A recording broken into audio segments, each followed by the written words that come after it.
Hi friends, ഇന്ന് നമുക്ക് ചോറിലേക്ക് ഒരു അടിപൊളി കൂട്ടാൻ തയ്യാറാക്കാം. വൻപയർ കുതിർത്തിയത് ഒരു കുക്കറിലേക്ക് ഇട്ട് കൊടുത്ത് വേവാനുള്ള വെള്ളവും ഉപ്പും കൂടെ ചേർത്ത് ഒരു 2 വിസിലിൽ വേവിച്ച് മാറ്റി വെക്കാം. ഇനി ഒരു അരപ്പുണ്ടാക്കണം. അതിനുവേണ്ടി 2 കൈപ്പിടി നിറയെ തേങ്ങ ചിരവിയതും 2 വെളുത്തുള്ളി അല്ലിയും മുളക് പൊടിയും 2 പച്ചമുളകും കറിവേപ്പിലയും ചെറിയ ജീരകവും മഞ്ഞൾപ്പൊടിയും ഒരു 3-4 കുഞ്ഞുള്ളിയും വളരെ കുറച്ച് വെള്ളം ചേർത്തിട്ട് ഇതുപോലെ ഒന്ന് ചതച്ച് എടുത്താൽ മതി. ഇനി ഒരു കപ്പ് മത്തൻ തൊലി കളഞ്ഞ് കട്ട് ചെയ്തെടുത്തത് ഒരു മൺചട്ടിയിലേക്ക് ഇട്ട് കൊടുത്ത് ഉപ്പും കുറച്ച് വെള്ളവും കൂടെ ചേർത്ത് കൊടുക്കുക. ഇത് അടച്ച് വെച്ചിട്ടൊന്ന് വേവിച്ചെടുക്കണം. മത്തൻ പെട്ടെന്ന് തന്നെ വെന്ത് കിട്ടും. വെന്ത മത്തനെ ഒന്ന് ചെറുതായി ഒന്ന് ഉടച്ച് വേവിച്ച വൻപയർ നമുക്കിതിലേക്ക് ചേർത്ത് കൊടുക്കാം. ചതച്ച തേങ്ങയും ഉപ്പ് കുറവാണെങ്കിൽ കുറച്ച് ഉപ്പും കൂടെ ഇട്ട് കൊടുക്കാം. എല്ലാം കൂടെ ഇളക്കി മിക്സാക്കി എടുക്കാം. ഇനി ഈ കൂട്ടാനിലേക്ക് നമുക്കൊരു വറവിട്ടെടുക്കണം.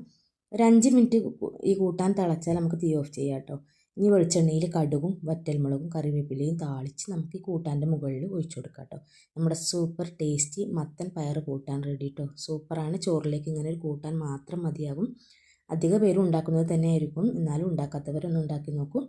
ഞാനിടുന്ന വീഡിയോ നിങ്ങൾക്ക് ഇഷ്ടപ്പെടുകയാണെങ്കിൽ ഒന്ന് ലൈക്ക് ചെയ്ത് സബ്സ്ക്രൈബ് ചെയ്ത് സപ്പോർട്ട് ചെയ്യാൻ മറക്കല്ലേ. വിലപ്പെട്ട അഭിപ്രായങ്ങൾ രേഖപ്പെടുത്താനും മറക്കരുത്.